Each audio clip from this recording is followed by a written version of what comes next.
Hello everyone, welcome back my YouTube channel Jat study centre. तो आज बात करेंगे प्रेजेंट परफेक्ट टेंस के बारे में, यानी कि वर्तमान पूर्ण काल। पहचान क्या है इसकी, तो पहचान के बारे में जानेंगे, यानी प्रेजेंट परफेक्ट टेंस की पहचान क्या है। तो ऐसे हिंदी वाक्यों की मुख्य क्रिया के अंत में चुका है, चुकी है, चुके हैं, या कर्ता के पीछे ने आकर आई ई ए की मात्राओं के पीछे हैं, हूँ, हो आदि शब्द दिए जाते हैं। इसमें किसी कार्य का पूरा होना पाया जाता है। इन्हें बनाते समय सहायक क्रिया के रूप में आई और बहुवचन के साथ हैव तथा एक वचन के साथ हैज लगाकर मुख्य क्रिया की थर्ड फॉर्म का प्रयोग करते हैं। तो यह तो इसकी परिभाषा हो गई। कहने का मतलब क्या है, इसकी पहचान करेंगे। या तो मुख्य क्रिया के अंत में चुका है, चुकी है, चुका है, चुकी है, चुके हैं, या कर्ता के पीछे ने आकर आई ई ए की मात्राओं के पीछे हैं, वो शब्द दिए हों। या इसमें पहचान करने के लिए और ऐसे वाक्यों में कार्य का पूरा होना पाया जाता है और इसके साथ साइक्रे हैज हैव के साथ थर्ड फॉर्म का प्रयोग करते हैं। आई और बहुवचन के साथ हैव और एक वचन के साथ हैज का प्रयोग करते हैं। अब बात करें इसके अफर्मेटिव सेंटेंस को, तो पहले अफर्मेटिव सेंटेंस को आप कैसे बनाओगे। तो फॉर अफर्मेटिव के लिए रूल है subject plus has have plus M B third plus object plus etc. जैसे कि एग्जाम्पल के तौर पर आप अध्यापक ने हमें पाठ पढ़ाया है, तो सबसे पहले सब्जेक्ट, यह सेंटेंस इस अफर्मेटिव इस स्ट्रक्चर से बनेगा, अफर्मेटिव स्ट्रक्चर से। तो आपको यह याद करना पड़ेगा। मैं अफर्मेटिव कराऊंगा, फिर नेगेटिव कराऊंगा, फिर क्वेश्चन वर्ड कराऊंगा, तो आपको हर स्ट्रक्चर को याद करना पड़ेगा, तभी ये सेंटेंस बन पाएंगे। तो बात करते हैं अफर्मेटिव के लिए।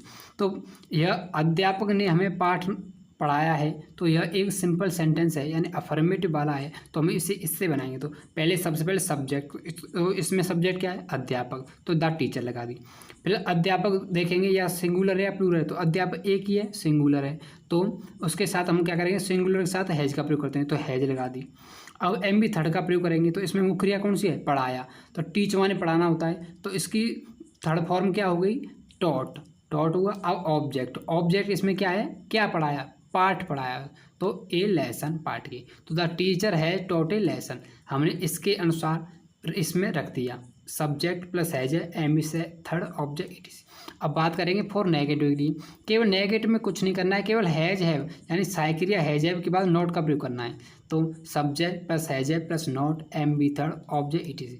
उसे मैंने नहीं बुलाया, तो पहले सब्जेक्ट क्या है इसमें, आई, तो आई, और आई क्या है, बहुवचन है। आई को प्रेजेंट में बहुवचन माना जाता है और पास्ट में एकवचन माना जाता है। तो आई के साथ क्या आएगा, फिर have, I have, not, third form called object him, यानी उसे। आई हैव नॉट कॉल्ड हिम, मैंने उसे नहीं बुलाया। अब बात करें हम कि नेवर का प्रयोग, नेवर वाले वाक्यों को कैसे बनाते हैं। तो नोट फर्स्ट, नेवर का प्रयोग मुख्य क्रिया से पहले तथा नथिंग का प्रयोग मुख्य क्रिया के बाद में होता है। नथिंग माने कुछ नहीं और नेवर माने कभी नहीं। जैसे मेरी मदद कभी अमित ने नहीं की, तो नेवर का प्रयोग कहाँ करेंगे, मुख्य क्रिया से पहले, और नथिंग का प्रयोग, नथिंग माने कोई नहीं, इसका प्रयोग मुख्य क्रिया के बाद में। तो मेरी मदद कभी अमित ने नहीं की, तो Amit has never helped me, तो नेवर का प्रयोग, यह हैज हैव क्या है, हेल्प्ड क्या है, मुख्य क्रिया है, तो मुख्य क्रिया से पहले नेवर का प्रयोग कर दिया। तो ही हैज सीन नथिंग, उसने कुछ नहीं देखा है, तो ही हैज सीन नथिंग, तो सीन क्या है, मुख्य क्रिया है, नथिंग का प्रयोग मुख्य क्रिया के बाद करते हैं, तो सीन के बाद नथिंग का प्रयोग करेंगे। तो आगे बात करते हैं इसके स्ट्रक्चर के बारे में। जब कर्ता के रूप में कोई नहीं या किसी ने नहीं दिया हो, तो इसकी अंग्रेजी नो वन लाते हैं। नो वन माने ये होता है कोई नहीं, या नो वन माने होता है किसी ने नहीं। नो, इसके लिए स्ट्रक्चर है no one plus has plus M B third object etc.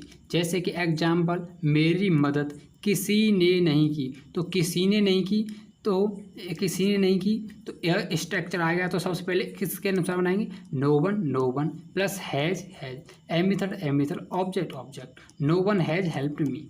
अब बात करें हम नोट से थर्ड के बारे में। जब कोई नहीं या किसी ने के मध्य कोई संज्ञा दिया हो, तो नो वन का प्रयोग नहीं करते, नो के साथ संज्ञा लाते हैं। अगर वह कहने का मतलब है, यानी कि नो वन के साथ संज्ञा दी हो, तो नो वन प्लस संज्ञा plus has a method object. किसी अध्यापक ने हमें नहीं पढ़ाया, तो किसी अध्यापक ने हमने नहीं पढ़ाया, तो क्या करें, सबसे पहले नो लाएंगे, नो प्लस संज्ञा लाएंगे, फिर संज्ञा आ गई, plus has plus taught, third form हुई पढ़ाना की, ऑब्जेक्ट हो गया। अब क्वेश्चन वर्ड वाले सेंटेंस को कैसे बनाते हैं हम, तो फॉर क्वेश्चन वर्ड के लिए क्वेश्चन वर्ड, जब वाक्य में क्यों कब कहाँ कैसे दिया उसके लिए, और दूसरे आएंगे क्या से शुरू होने पर। तो दो प्रकार के क्वेश्चन वर्ड होते हैं, एक क्या से शुरू होने पर और एक क्वेश्चन वर्ड वाले। तो फॉर क्वेश्चन वर्ड जो है हेल्पिंग वर्ड से शुरू होते हैं उनके लिए, तो क्वेश्चन वर्ड प्लस हैज है plus subject plus M B third object etc. लेंचो ने ईश्वर के लिए पत्र क्यों लिखा, तो सबसे पहले क्वेश्चन वर्ड, तो क्यों क्या है क्वेश्चन वर्ड, तो इसके लिए वाई प्लस हैज है। तो लेंचो क्या है सिंगुलर है, तो उसके लिए हैज आएगी, हैज।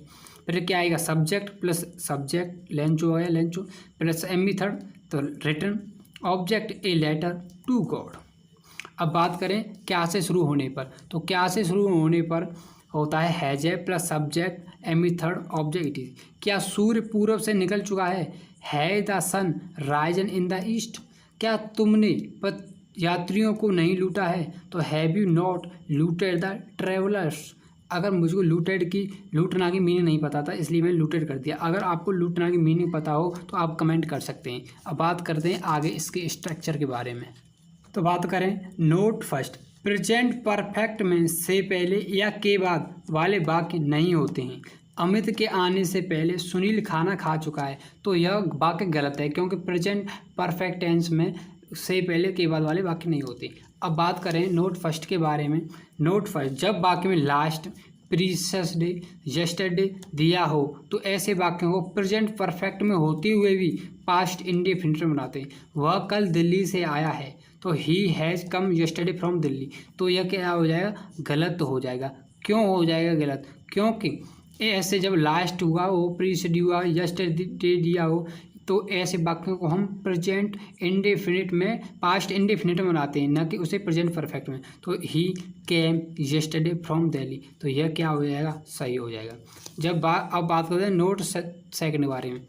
जब वाक्य में समय के पीछे से दिया हो तो ऐसे वाक्यों को प्रेजेंट परफेक्ट में बनाते हैं। मैंने कल से खाना नहीं खाया है, तो समय दिया है, समय के पीछे से दिया है, इसमें क्या किसके पीछे दिया है, जब समय के पीछे से दिया हो। तो I have not eaten the food since yesterday. जब नोट थर्ड के बारे में बात करते हैं। जब वाक्य में संज्ञा या विशेषण के बाद रहे दिया हो तो ऐसे वाक्यों को सहायक क्रिया हैज है के पीछे बीन का प्रयोग करते हैं। तो इसके लिए रूल क्या है, सब्जेक्ट प्लस हैज है plus been plus adjective plus noun plus ETC. Doctor Manmohan Bharat के प्रधानमंत्री रहे हैं। Doctor Manmohan has been the prime minister of India. यह भी सेंटेंस प्रेजेंट परफेक्ट में ही आते हैं।